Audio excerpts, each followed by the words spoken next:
Let's mic देश का मिजाज साउथ।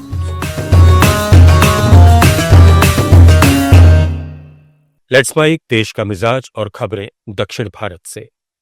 मद्रास हाईकोर्ट ने तमिलनाडु में सार्वजनिक स्थानों पर शराब पीने और हंगामा करने की रोकथाम के लिए पुलिस को नियमित गश्त करने का आदेश दिया है। जस्टिस कृष्णन रामासामी ने कहा कि हर थाना प्रभारी का ये कर्तव्य है कि वो शराब की दुकानों के बाहर या सार्वजनिक स्थानों पर लोगों को शराब पीने से रोके। कोर्ट ने डीजीपी की तारीफ की, जिन्होंने तुरंत एक सर्कुलर जारी कर अधिकारियों को इस समस्या से निपटने के लिए कदम उठाने को कहा।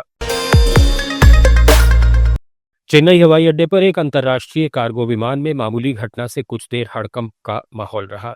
ये विमान मलेशिया के कुआलालंपुर से आया था और लैंडिंग के दौरान उसके एक इंजन से धुआं निकलता दिखाई दिया, साथ ही चिंगारी भी देखी गई। इस घटना में विमान के चालक दल या किसी अन्य व्यक्ति को कोई चोट नहीं पहुंची। हवाई अड्डे पर सभी ऑपरेशंस सामान्य रूप से जारी रहे। कर्नाटक में कांग्रेस नेता केएन रजन्ना को मंत्रिमंडल से हटाने की वजह उनकी बयानबाजी है। अनुसूचित जनजाति समुदाय के नेता रजन्ना मुख्यमंत्री सिद्धारमैया के करीबी माने जाते हैं।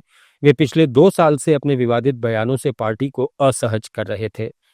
तुमकुरू जिले की मधुगिरी सीट से विधायक 74 साल के रजन्ना ने उप मुख्यमंत्री डीके शिवकुमार की कार्यशैली की भी आलोचना की थी और पार्टी मामलों पर सार्वजनिक बयान दिए थे।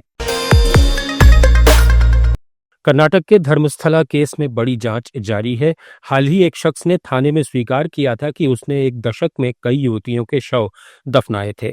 पहली जांच में एक स्थान से अस्थि पंजर मिले थे, लेकिन बाकी जगहों पर कोई ठोस सबूत नहीं मिल पाए थे। अब जांच टीम संदिग्ध स्थानों पर ड्रोन और जीपीआर तकनीक का इस्तेमाल कर खुदाई कर रही है। जीपीआर तकनीक से जमीन के अंदर छिपी वस्तुओं का सही पता लगाया जाता है। आंध्र प्रदेश में गुंटूर का नगर निगम 14 अगस्त को हर घर तिरंगा अभियान के तहत देश के पहले 10 किलोमीटर लंबे राष्ट्रीय ध्वज का प्रदर्शन करेगा। इस ध्वज की चौड़ाई रिकॉर्ड 9 फीट होगी। गुंटूर के नगर आयुक्त पुली श्रीनिवासुलू ने प्रेस कॉन्फ्रेंस में बताया कि इस पहल का मकसद नागरिकों में देशभक्ति का जज्बा जगाना और नई पीढ़ी को भारत के स्वतंत्रता संग्राम की याद दिलाना है। आंध्र प्रदेश हाईकोर्ट ने कडपा जिले में पुलिवेंडुला जिला परिषद उपचुनाव में मतदान केंद्रों के बदलाव को सही ठहराया है। वाईएसआरसीपी नेताओं ने मतदान केंद्रों को एर्राबल्ली और नालागोंडा वरीपल्ली से नल्लापुरेड्डीपल्ली ले जाने का विरोध किया था। पार्टी का दावा था कि इससे दूरियां बढ़ी और अखबार में सूचना भी नहीं दी गई।